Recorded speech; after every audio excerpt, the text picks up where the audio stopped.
அனைவருக்கும் வணக்கம்.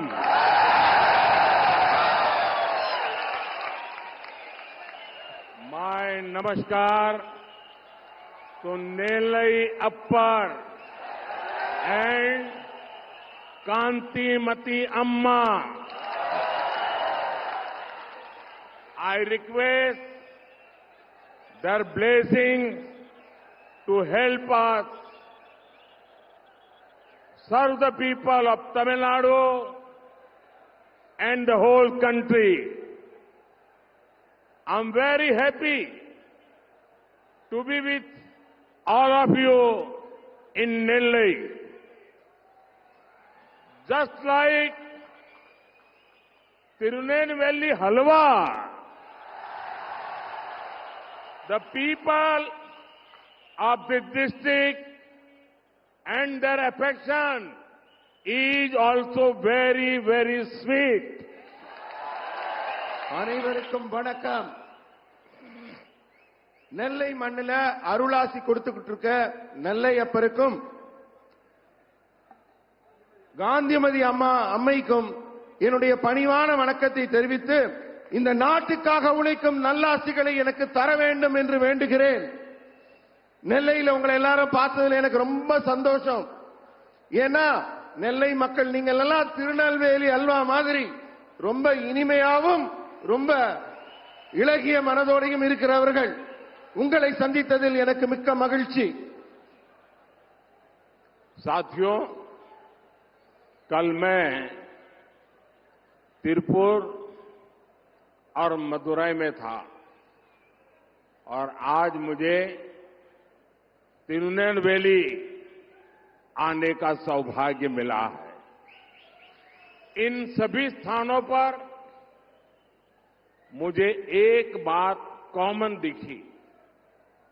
बच्चे, बूढ़े, नौजवान, महिलाएं, गरीब, मिडिल क्लास, तमिलनाडु का हर वर्ग, हर समाज आज पूरे विश्वास के साथ बीजेपी के साथ डट करके खड़ा हुआ नजर आता है.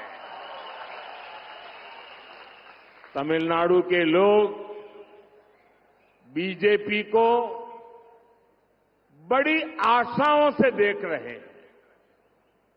लोग देख रहे हैं कि कैसे बीजेपी ने देश में संवेदनशीलता और सामाजिक न्याय की सकारात्मक राजनीति को आगे बढ़ाया है.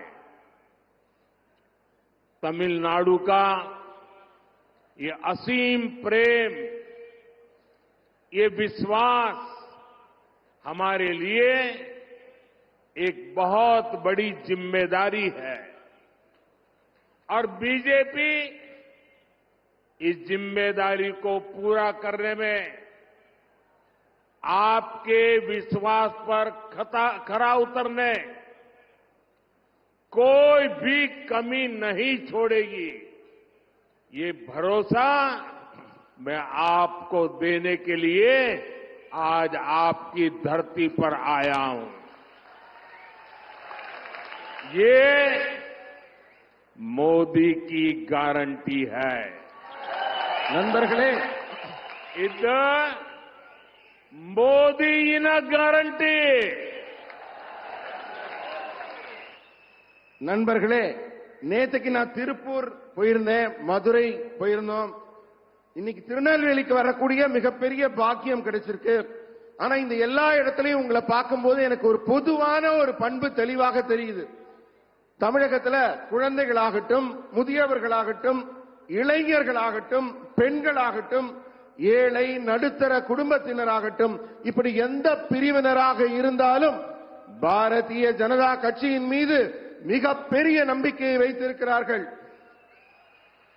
தமிழக மக்களோட அந்த நம்பிக்கையை பாரதிய ஜனதா கட்சி கண்டிப்பாக காப்பாற்றும். அவங்க நம்மளுடைய சமூக நீதி எப்படி பண்றோம், உண்மையான நேர்மறையான அரசியலை எப்படி பண்றோம் என்பதை கவனித்துக் கொண்டிருக்கிறார்கள்.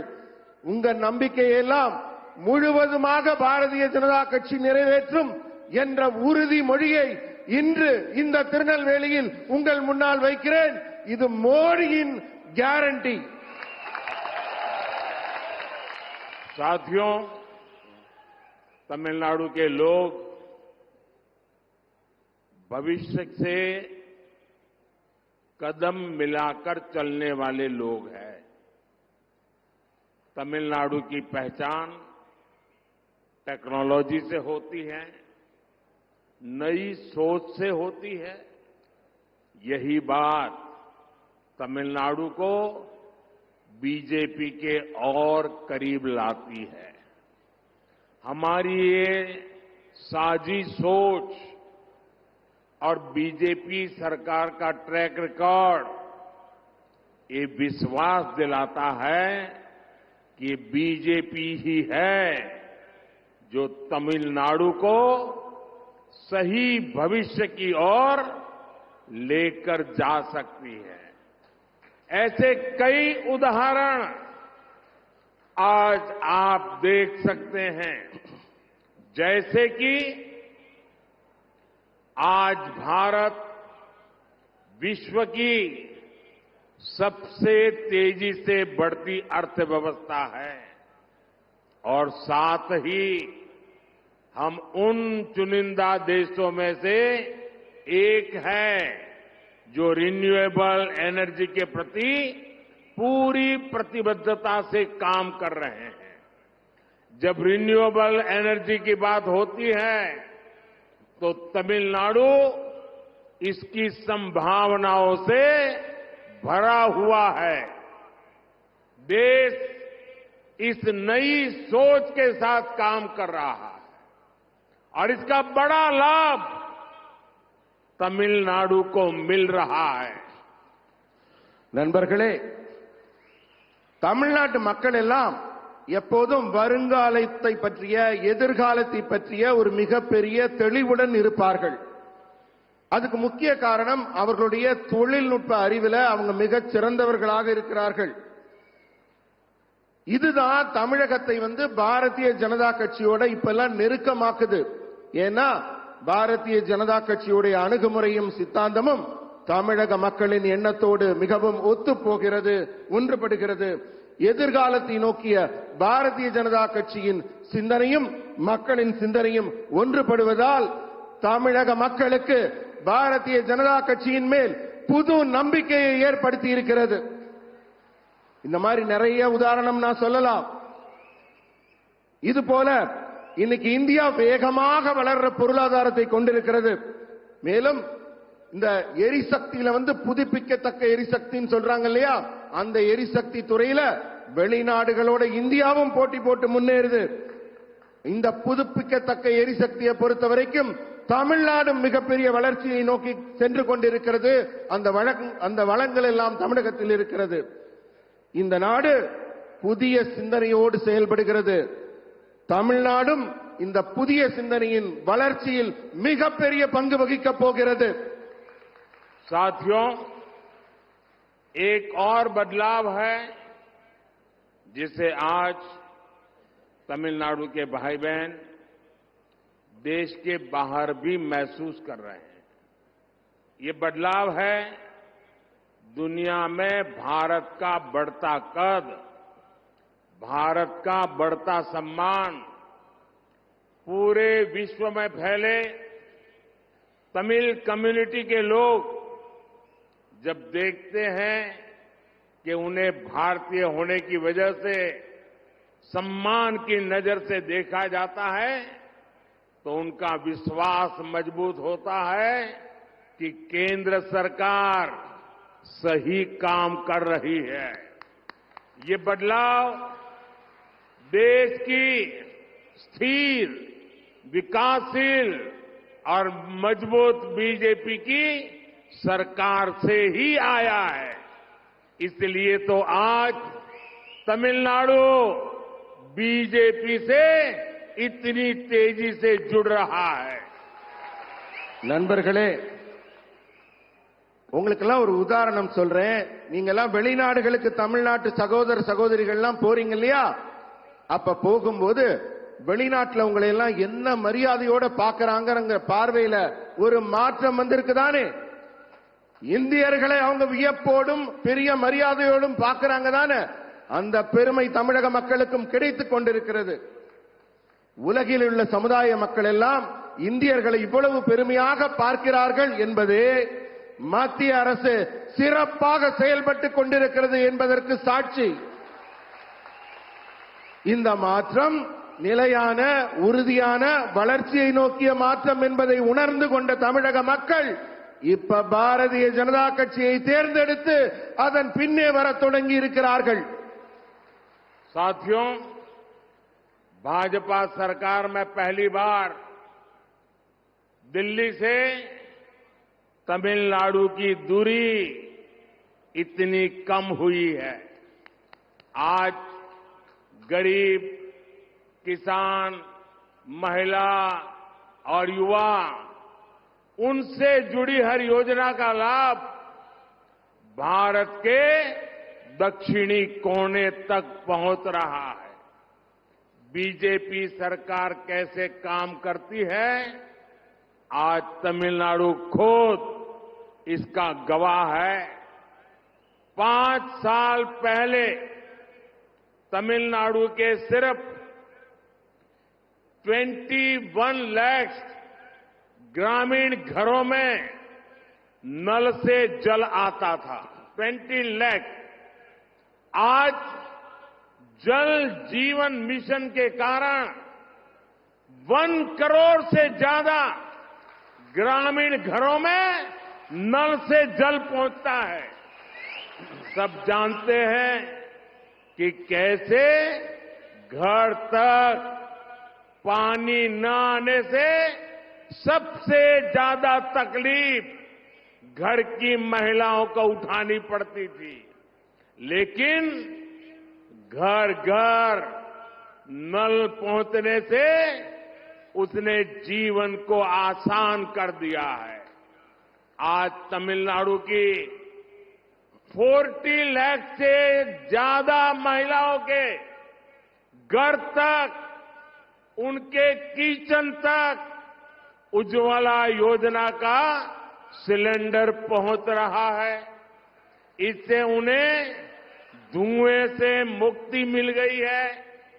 आप सोचिए, हमारी माताओं बहनों की ईज ऑफ लिविंग कितनी बड़ी है. और इसीलिए तो आज तमिलनाडु में जहां जाता हूं, माताएं बहनें बहुत बड़ी संख्या में आकर के मुझे आशीर्वाद देती है. நண்பர்களே, நான் யோசிச்சு பார்க்கிறேன். இப்பதான் முதல் முறையா டெல்லிக்கும் தமிழ்நாட்டிற்கும் இடையே இருக்கிற தூரம் ரொம்ப குறைஞ்சு போச்சு. நெருக்கமா வந்திருக்கோம்.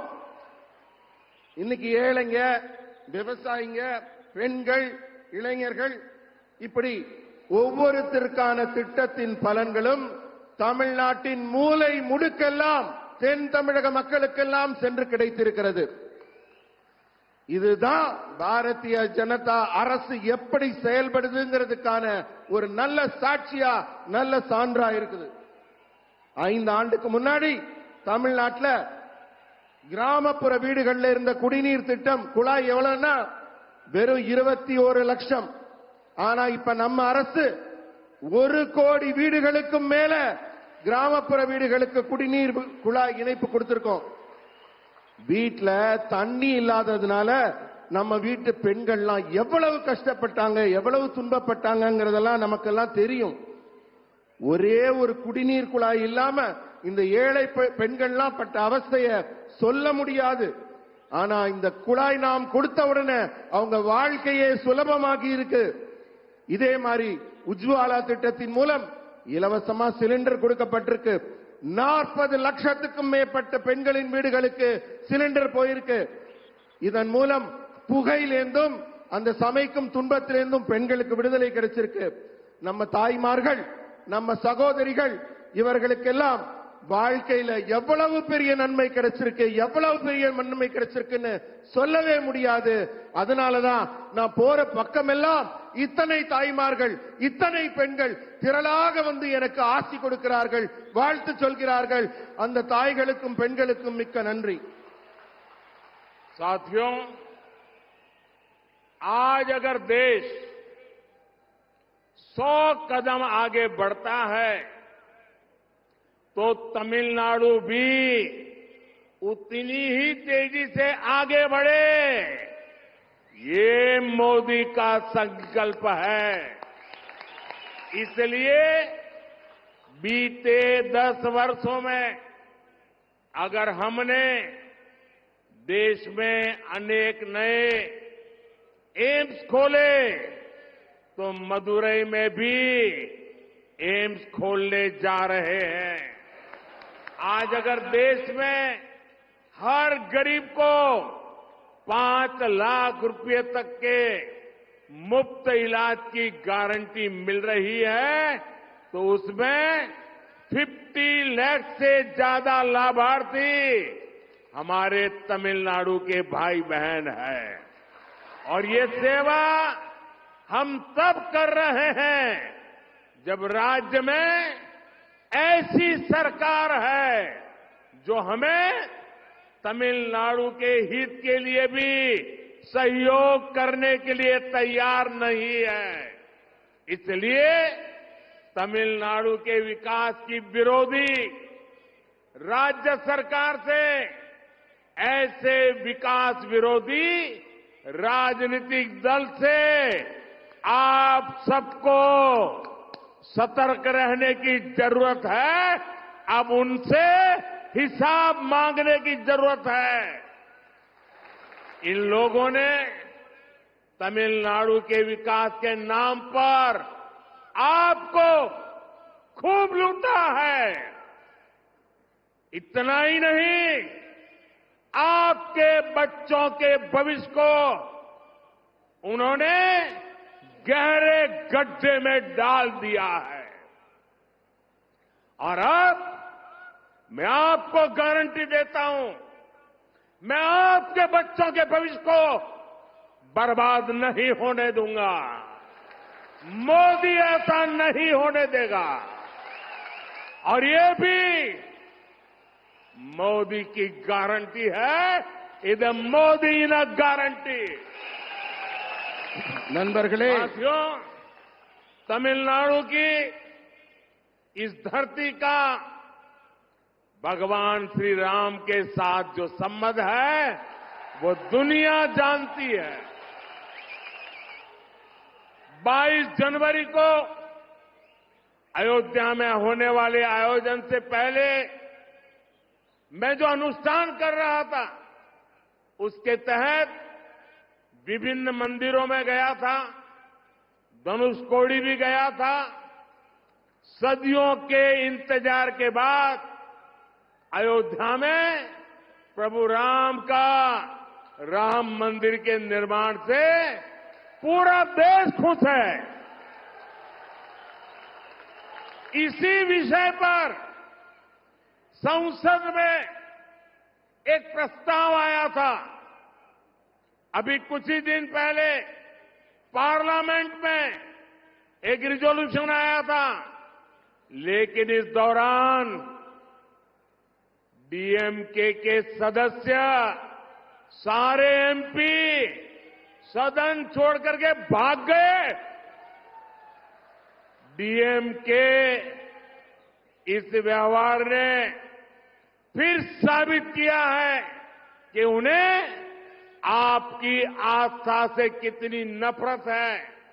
साथियों, डीएमके और कांग्रेस सिर्फ लोगों में, समाज में बंटवारा करती है, जबकि हम देश के हर कोने, हर परिवार को अपना परिवार समझते हैं।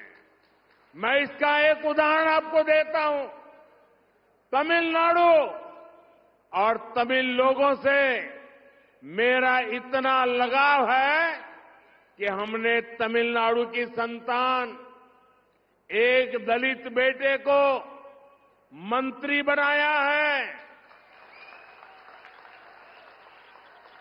वो तमिलनाडु से जीत करके नहीं आया था, तो हमने हार्टलैंड हिंदी भाषी मध्य प्रदेश से दोबारा उनको राज्यसभा से भेजा है,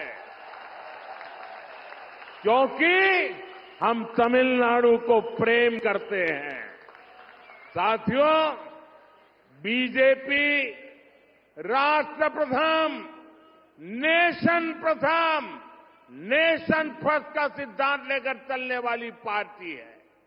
बीजेपी की हमारी सरकार दुनिया भर में संकट में फंसे भारतीयों की सुरक्षित वापसी के लिए कोई कोर कसर बाकी नहीं छोड़ती। हम पाकिस्तान से अपने पायलट अभिनंदन को सुरक्षित वापस लाए। हमारे कितने ही मछुआरे भाइयों को छुड़ाकर हमारी सरकारों ने सुरक्षित वापस लाई है। श्रीलंका में हमारे 5 मछुआरों को फांसी हुई थी। ये मोदी है, उनको जिंदा घर लेकर के आई। कतर में जिन भारतीयों को फांसी की सजा हो गई थी, उन्हें भारत सरकार पूरा प्रयत्न करके सुरक्षित अपने घर वापस लाई है। अगर कांग्रेस की सरकार होती, अगर इंडी गठबंधन की सरकार होती, तो क्या ये संभव था? क्या वो ला सकते थे? ऐसा सोच भी नहीं सकते। कांग्रेस की इंडी गठबंधन की सरकारें तो ऐसी रही है जो सालों से पाकिस्तान की जेल में पड़े एक भारतीय की सुरक्षा तक के लिए कुछ नहीं कर पाई थी। साथियों, डीएमके एक ऐसी पार्टी है जो काम तो करती नहीं, लेकिन झूठा क्रेडिट लेने के लिए आगे रहती है। ये कौन नहीं जानता कि ये लोग हमारी स्कीम पर अपने स्टीपर चपका देते हैं। अब तो इन्होंने हद कर दी। इन्होंने तमिलनाडु में, अभी अन्नामलाई विस्तार से बता रहे थे, इन्होंने तमिलनाडु में इसरो लॉन्च पैड का क्रेडिट लेने के लिए चीन का स्टिकर चिपका दिया है। भाइयों बहनों, ये तमिलनाडु डीएमके के नेता, उन्होंने देखना अब संभव नहीं रहा, कुछ देख ही नहीं सकते हैं। और जो देख नहीं सकता है उसको क्या कहते हैं आपको मालूम है। और इसलिए भारत की प्रगति देखने को तैयार नहीं है, भारत के स्पेस की प्रगति देखने को तैयार नहीं है।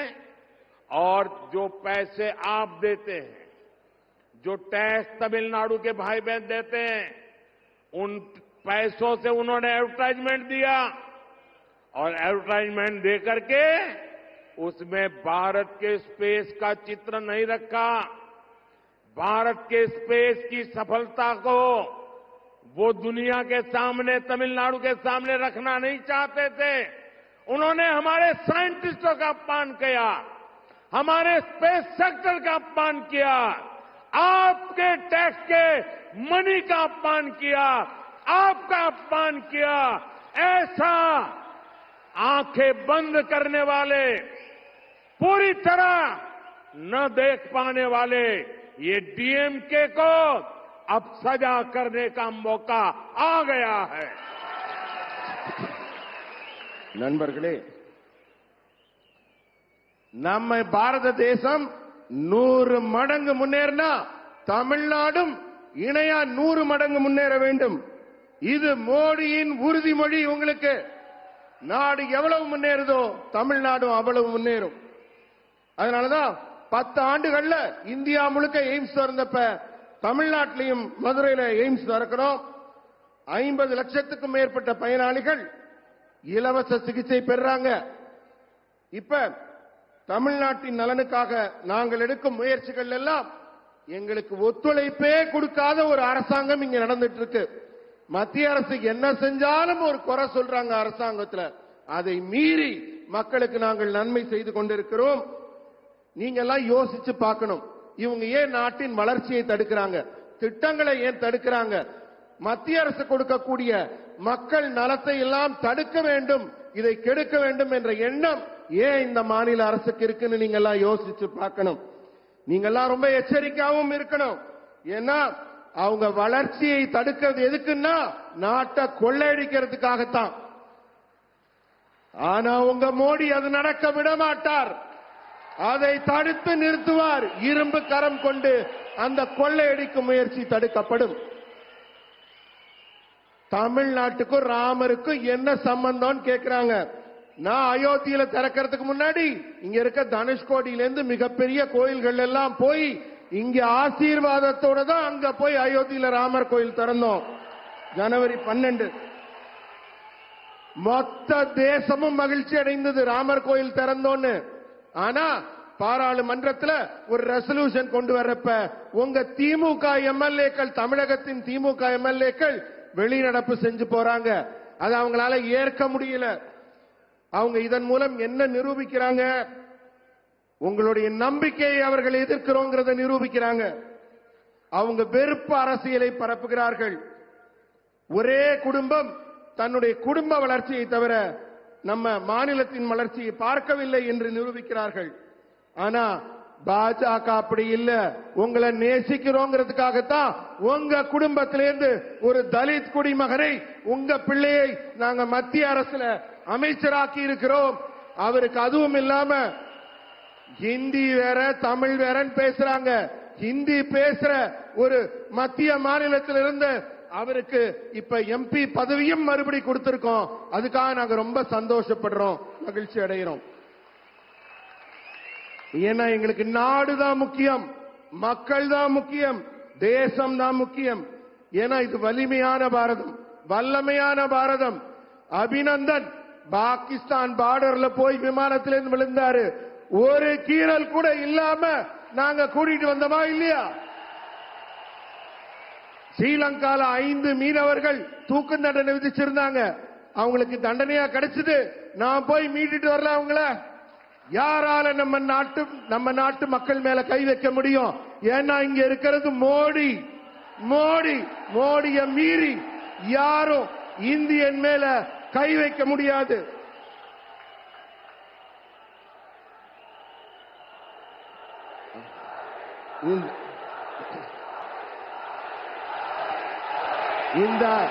இந்த அரசுகளை எல்லாம் திருத்த வேண்டிய காலம், இந்த அரசுகளை எல்லாம் மாற்ற வேண்டிய காலம்.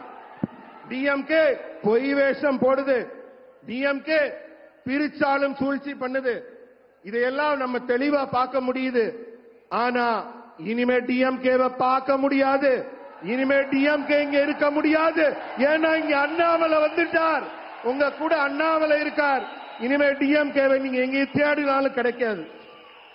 காசு பணம் சம்பாதிக்க உங்களுடைய நம்பிக்கையை, உங்களோட மொழியை, உங்களுடைய இனத்தை சிறுபான்மைப்படுத்தி அதை கேவலப்படுத்தி அந்த நம்பிக்கையை எதிர்க்கிற திமுக முற்றிலுமாக இங்கிருந்து அகற்றப்படும்.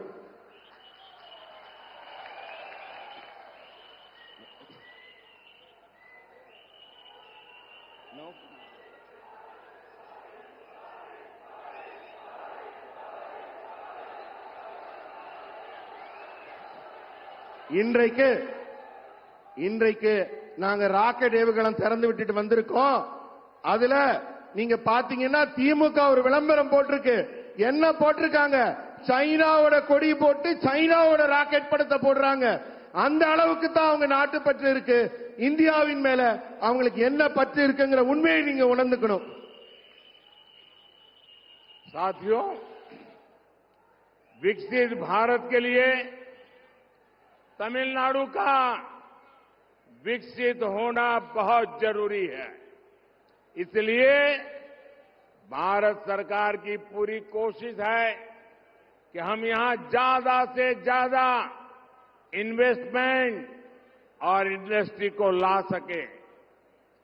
तिरुनेलवेली चेन्नई वंदे भारत एक्सप्रेस के कारण यहां यात्रा और व्यापार दोनों आसान हुए हैं। तिरुनेलवेली, तूतुकुड़ी, रामनाथपुरम और विरुधुनगर में एनएलसीआई के सोलर पावर प्रोजेक्ट भी पूरे हो गए हैं। विरुधुनगर में पीएम मित्र टेक्सटाइल पार्क भी बनाया गया, जिससे 2 लाख से अधिक रोजगार पैदा होंगे। मुकेयूर और पुंपुहार में हार्बर बनाने का काम भी पूरा हो गया है। सागर माला प्रोजेक्ट के तहत हम पोर्ट इंफ्रास्ट्रक्चर को सुधारने पर भी काम कर रहे हैं। इन सब के साथ राज्य में नए हाईवे बनाने से लेकर पुराने हाईवे को अपग्रेड करने तक उसकी अनेक योजनाएं पूरी स्पीड से चल रही है। நண்பர்களே, வளர்ந்த இந்தியாவுக்கு மிகப்பெரிய கட்டமைப்புகளை உருவாக்க வேண்டிய நேரம். வளர்ச்சி அதனால மிக முக்கியமானது, தொடர்ந்து நடைபெற்றுக் கொண்டே இருக்க வேண்டும். அதனாலதான் இந்திய அரசு பெரிய முதலீடுகள் செய்து தொழில்துறையை முன்னுக்கு கொண்டு வருது. திருநெல்வேலி சென்னை வந்தே பாரத் எக்ஸ்பிரஸ் வந்த பிறகுதான் உங்க பகுதியில் மிகப்பெரிய முன்னேற்றம் தொழில் வளத்திலையும் போக்குவரத்திலையும். அதே போல திருநெல்வேலி, தூத்துக்குடி, ராமநாதபுரம், விருதுநகர் ஆகிய இடங்கள்ல என்எல்சிஐஎல் சூரிய மின்சக்தி திட்டங்கள் மிகப்பெரிய முன்னேற்றம் அடைந்து நிறைவடையும் நிலையில் இருக்கிறது. விருதுநகர்ல பிரதம மந்திரி ஜவுளி பூங்கா, இதன் மூலம் 2 லட்சம் பேருக்கு இந்த பகுதியில் வேலை கிடைக்க போகுது. மூக்கையூர், பூம்புகார் ஆகிய துறைமுகம் கட்டும் பணி முடிஞ்சிருச்சு.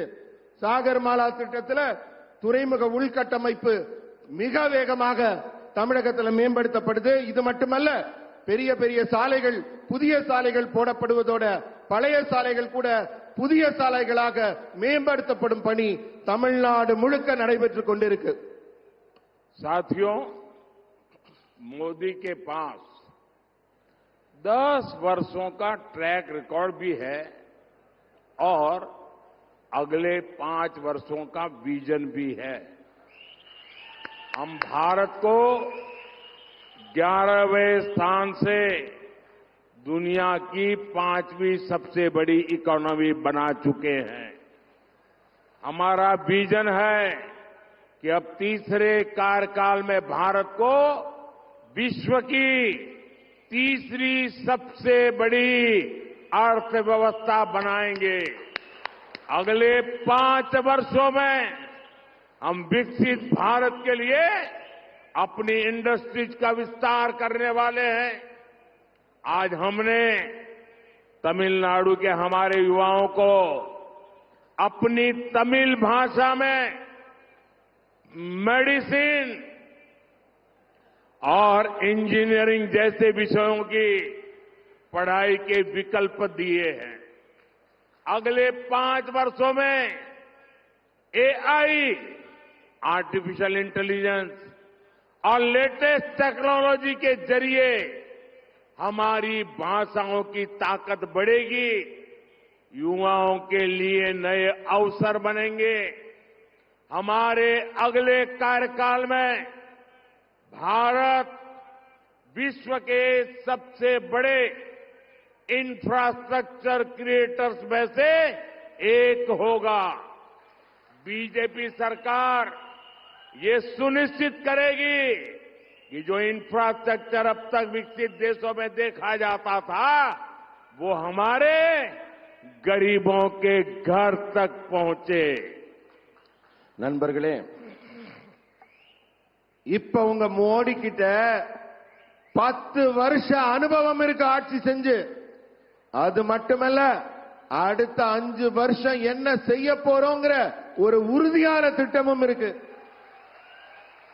இது உலகில இந்தியாவை 5வது இடத்தில் இருக்கிற இந்தியாவை 3வது இடத்துக்கு மிக வேகமாக முன்னேற்ற போகிறது. இந்த சாதனை நாம் 3ஆம் முறை ஆட்சிக்கு வரும்போது இந்தியா 3வது பொருளாதாரத்தில் உயர்வு பெற்ற வல்லமை பெற்ற நாடாக அமையும். அடுத்த ஆண்டுகள்ல இந்தியாவோட தொழில் வளம் மிக வேகமாக விரிவுபடுத்தப்பட போகுது.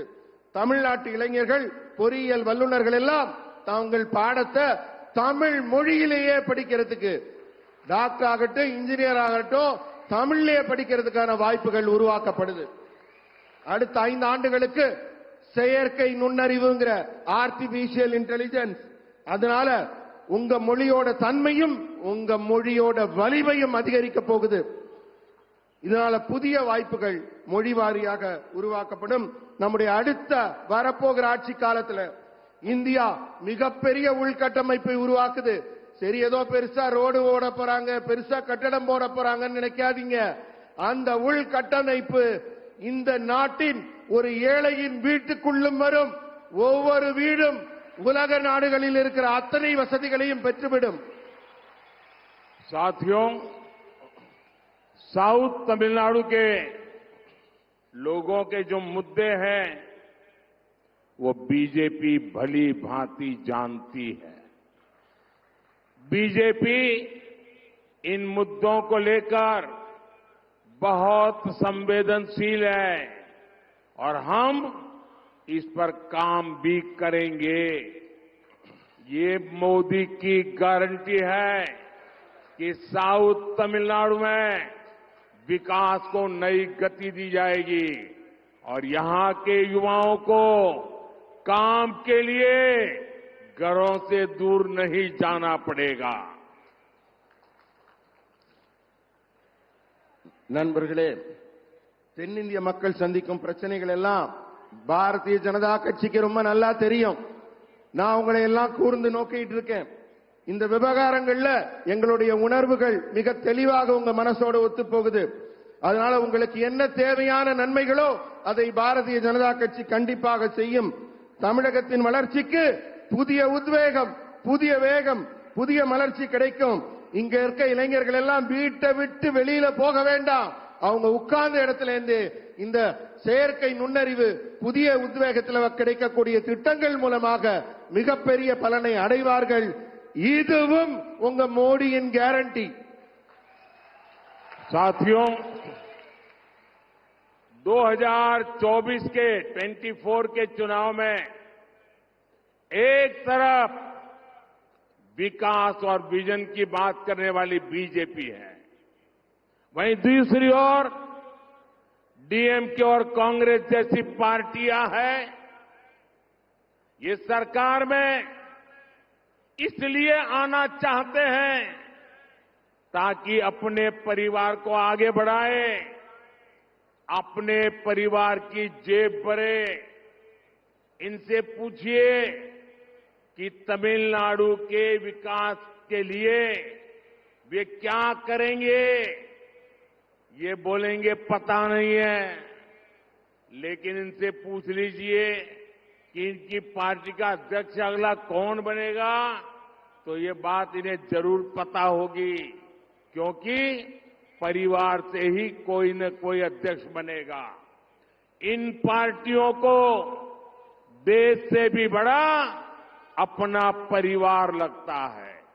ये परिवारवादी पार्टियां तभी तक सफल हो सकती है जब तक कि ये समाज को बांटते रहे. इसलिए हर दिन ये लोग ऐसे नए तरीके खोजते हैं कि लोग बंटे और एक दूसरे से नफरत करें. लेकिन तमिलनाडु वो भूमि है जिसने हमेशा समाज को नई दिशा दिखाई है. और अभी अन्नामलाई ने इस भूमि में कैसे कैसे महापुरुष हो गए, कैसे महान स्वातंत्र सेनानी हो गए, उसका विस्तार से वर्णन किया. तमिलनाडु वो धरती है जहां राष्ट्र को जोड़ने वाले वीर सपूतों का जन्म हुआ है. यहां एमजीआर जैसे विजनरी ने विकास की राजनीति को नई ऊंचाई पर पहुंचाया था। मुझे ये विश्वास है कि तमिलनाडु अपने परिवार के लिए काम करने वालों को जरूर नकारेगा, हटाएगा। इस बार तमिलनाडु उनका साथ देगा जिन्होंने गरीब परिवारों के लिए काम किया है। मुझे विश्वास है कि इस बार तमिलनाडु सिर्फ अपने बच्चों का भविष्य बनाने वालों को नकारेगा। ये देखिए, ये डीएमके वाले क्या कर रहे हैं। पहले जो डीएमके के नेता थे वो अपने बेटे को मुख्यमंत्री बनाने के लिए जिंदगी भर लगे रहे। अब जो मुख्यमंत्री है वो अपने बेटे को मुख्यमंत्री बनाने में लगे हुए हैं। ये सारे डीएमके वाले अपने बच्चों को सेट करने में लगे हैं और आपका भविष्य अपसेट करने में लगे हैं। वे उनके बच्चों का भाग्य बनाना चाहते हैं और मोदी आपके बच्चों का भाग्य बनाने की गारंटी लेके आया है। तमिलनाडु इस बार उस बीजेपी को आशीर्वाद देगा जिन्हें आपके बच्चों के भविष्य की चिंता है। நண்பர்களே, 2024 தேர்தல்ல ஒரு பக்கம் வளர்ச்சியையும் தொலைநோக்கு பார்வையும் முன்னெடுத்துக் கொண்டு பாரதிய ஜனதா கட்சி ஒரு பக்கம் நின்னுச்சு. இப்ப திமுகவும் காங்கிரசும் இதுக்கு எதிர்பக்கத்துல நிக்கிறது. அதனால அவங்க ஆட்சி அதிகாரத்துல மட்டும் சேர்ந்து அதுல சம்பாதிக்கணும்னு நினைக்கிறாங்க. அவங்க குடும்பம் மீண்டும் ஆட்சிக்கு வரணும்னு நினைக்கிறாங்க. அவங்க குடும்ப உறுப்பினர்கள் ஆட்சி அதிகாரத்துல வரணும்னு நினைக்கிறாங்க. தமிழ்நாட்டின் வளர்ச்சிக்கு என்ன செய்வீங்கன்னு கேட்டு பாருங்க, அவங்கள்ட்ட பதில் இருக்காது. ஆனா அடுத்து யாரு இங்க சிஎம் ஆக போறீங்க, அடுத்து யாரு மினிஸ்டர் ஆக போறீங்கன்னு அவங்கள கேட்டு பாருங்க, நல்லா தெரியும். ஏன்னா அப்பாக்கு அப்புறம் பிள்ளை, பிள்ளைக்கு அப்புறம் அவங்க பிள்ளைன்னு வம்சாவளி அரசியலை அவர்கள் முன்னெடுக்கிறார்கள். அடுத்த கட்சி தலைவர் யாருன்னு அவங்களுக்கு நல்லா தெரியும். ஆனா இந்த கட்சிகள் எல்லாம் தன் நாட்டை விட தான் குடும்பத்தை தான் முக்கியம் நினைக்கிறாங்க. மக்களை யாரும் முக்கியமா நினைக்கல, உங்க நன்மையை யாரும் முக்கியமா நினைக்கல. எனவே ஒவ்வொரு நாளும் அவங்க என்ன நினைக்கிறாங்க, மக்களை டிவைட் அண்ட் ரூல், பிரிச்சு ஆளணும். ஏதாவது ஒரு பிரச்சனை மூலமா மொழியோ இனமோ சாதியோ ஏதாவது ஒண்ணு சொல்லி உங்களை பிரிச்சு வைக்கணும், ஒரு சண்டைகள் உருவாக்கணும். இதுதான் அவங்க எண்ணம், நோக்கமா இருக்கு. தேசத்தை ஒன்றுபடுத்த வேண்டும் என்ற எண்ணம் அவர்களுக்கு இல்லை. ஆனால் அவர்கள் எண்ணம் ஈடேறப் போவதில்லை. என் மண் என் மக்கள் யாத்திரை மூலம் இதோ அண்ணாமலை அவர்கள் நாட்டை ஒற்றுமைப்படுத்துவதற்காக நடை பயணம் நடந்து கொண்டிருக்கிறார். அதனால அவங்க எண்ணம் ஈடேறப் போவதில்லை. தொலைநோக்குல வீரத்துக்குடன் இந்த நாட்டை ஒன்றுபடுத்த வேண்டும் என்று உழைத்த தமிழ் மக்கள் இங்க அதிகம் பேர் இருக்கிறாங்க. தேசத்துக்காக உழைத்தவர்கள். தன் குடும்பத்தில் இருக்கிறவங்க முன்னேறணும்னு அவங்களுடைய சுயநலத்தை அடக்கி பொது நலத்தை முன்னெடுக்கும் நாள் வெகு தூரத்தில் இல்லை. ஏழை குடும்பங்களுக்காக உழைத்தவர்களுக்கு, ஏழை குடும்பங்களுக்காக உழைப்பவர்களுக்கு பாரதிய ஜனதா கட்சி தான் என்றும் துணை நிற்கிறது. நாங்களும் அதே பணியைத்தான் செய்து கொண்டிருக்கிறோம். இந்த முறை தான் குடும்பம் தான் பிள்ளைங்க அப்படிங்கிற சுயநலத்தோட வர்றாங்க இல்லையா, அவங்களெல்லாம் தமிழகம் கண்டிப்பாக நிராகரிச்சு தான் ஆகணும். ஏன்னா அவங்களுக்கு உங்க பிள்ளைகள் முன்னேறணும்னு அக்கறையே இல்ல. அவங்க பிள்ளைங்களை பத்தி தான் கவலைப்படுறாங்க. உங்க பிள்ளைங்களை பத்தி கவலைப்பட நான் இருக்கிறேன், மோடி ஆகிய நான் இருக்கிறேன். உங்க பிள்ளைகள் நல்லாக முன்னேற வேண்டும் என்பதற்காக. मैं पिछले 2 दिन से देख रहा हूं कि लाखों की तादाद में आप तमिलनाडु के भाई बहन हम सबको आशीर्वाद दे रहे हैं। मैं आप सबसे पहले क्षमा मांगता हूं। इतना उत्साह, इतना प्यार, इतने आशीर्वाद, लेकिन मैं तमिल में भाषण नहीं कर पा रहा हूं। समझ लेता हूं, कभी कुछ वाक्य बोल लेता हूं, लेकिन मैं तमिल में भाषण नहीं कर पा रहा हूं। उसके बावजूद भी लाखों लोग बैठ रहे हैं, मुझे सुनने समझने की कोशिश कर रहे हैं। ये कारण है आपका प्यार, आपके आशीर्वाद, आपका विश्वास। मैं आपके इस प्यार के लिए, इस विश्वास के लिए आज तमिलनाडु के लोगों को शत शत नमन करता हूं, सर झुकाकर प्रणाम करता हूं। நண்பர்களே,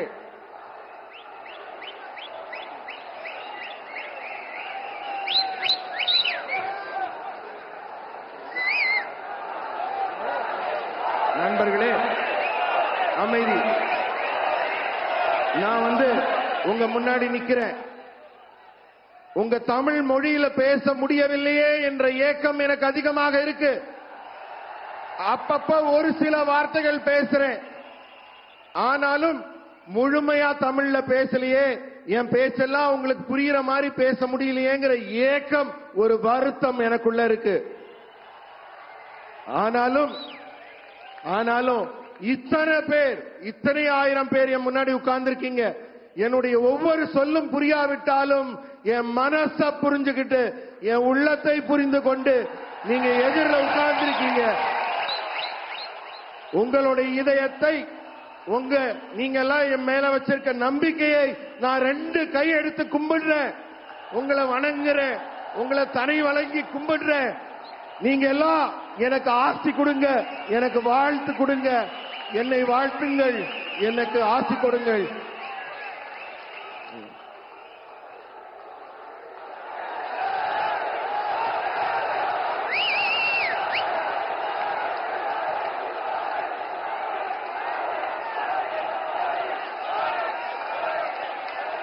साथियों, आज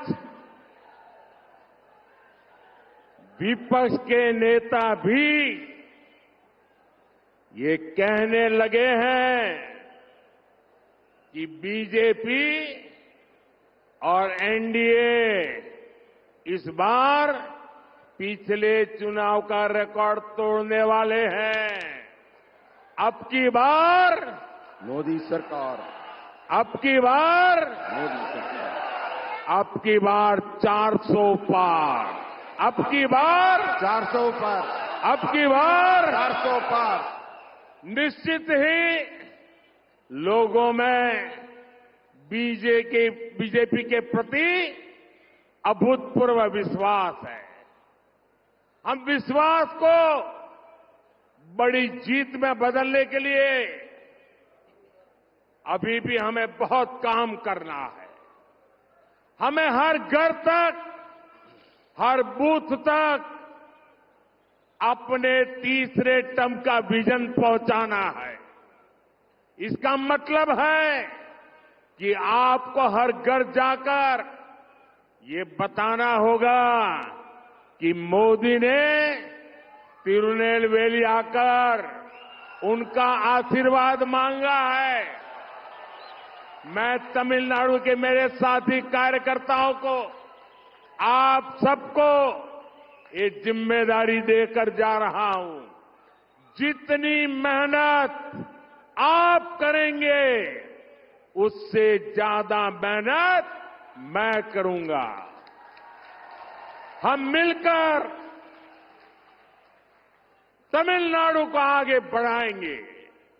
इसी संकल्प के साथ मैं फिर एक बार, ये मेरा सौभाग्य है कि तमिलनाडु मुझे इतना प्यार कर रहा है, इतने आशीर्वाद दे रहा है। நண்பர்களே, இப்ப எதிர்க்கட்சியில் இருக்கவங்களுக்கெல்லாம் கூட தெளிவா தெரிஞ்சிருச்சு. ஏன்னா அடுத்து 3வது முறையா ஆட்சி அமைக்க போறது பாரதிய ஜனதா கட்சி தான் என்று எல்லாரும் பேச தொடங்கிட்டாங்க. மக்கள் முன்ன எப்போதும் இல்லாத அளவுக்கு பாரதிய ஜனதா கட்சி மீது நம்பிக்கை வைத்திருக்கிறார்கள். இந்த நம்பிக்கை மாபெரும் வெற்றியாக நம்ம எல்லாம் நிறைய வேலை செய்யணும். வெறும் இந்த நம்பிக்கை வெற்றியை தந்துவிடும் என்று நாம வீட்டுக்குள்ள இருக்க முடியாது. நீங்க எல்லாரும் ஒவ்வொரு வீடா போகணும், ஒவ்வொரு பூத்துக்களா போகணும், மக்களிடம் பேச வேண்டும், அவர்களை பாரதிய ஜனதா கட்சிக்கு தாமரைக்கு வாக்களிக்க செய்ய வேண்டும். அப்படி செய்தால்தான் நமக்கு நம்ம எதிர்பார்க்கிற மாபெரும் வெற்றி 400 சீட்டுகளுக்கு மேலான வெற்றி நமக்கு கிடைக்கும். அந்த வெற்றிக்கான ஆசிகளை, வாழ்த்துக்களை திருநெல்வேலியை இங்கே இருக்கிற தெய்வங்கள், முன்னோர்கள், மக்களாகிய உங்களிடத்தில் நான் கேட்டு பெறுகிறேன். உங்க ஆசிகளை நான் பெற்றுக்கொண்டு ஒரே ஒரு விஷயத்தை சொல்றேன், ஒரு உறுதிமொழியை உங்களுக்கு சொல்றேன். நீங்க எல்லாம் வீடு வீடாக போய் வெற்றிக்கு எத்தனை மடங்கு உழைக்கிறீர்களோ அதை விட ஒரு மடங்கு கூடுதலாக நான் உங்களுக்காக உழைப்பேன் என்ற உறுதிமொழியை உங்களுக்கு தந்து